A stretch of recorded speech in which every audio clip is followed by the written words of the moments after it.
এ যেন একটা যুগের অবসান। শোকের ছায়া নেমে এলো বাংলা টেলিভিশনের দুনিয়াতে। ৭৮ বছর বয়সে মারা গেলেন দূরদর্শন আকাশবাণীর জনপ্রিয় সংবাদ পাঠিকা ছন্দা সেন।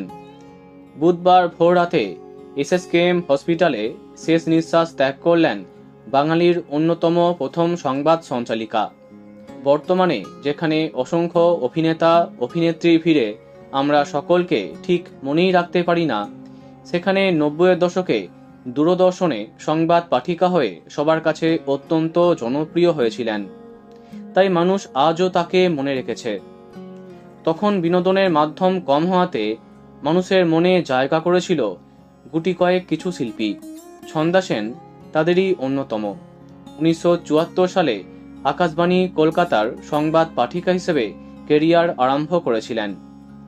পরিবার তরফে জানা যায়, দীর্ঘদিন ধরে তিনি অসুস্থ ছিলেন, চোখের সমস্যাও ছিল। বিগত কয়েকদিন ধরেই তিনি ভর্তি ছিলেন এসএসকেএম হসপিটালে।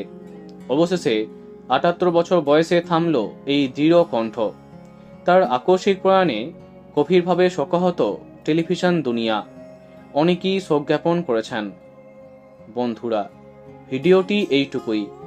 বাংলা বিনোদনের অন্যান্য আরও খবর পেতে সাবস্ক্রাইব কারেন্ট পজ।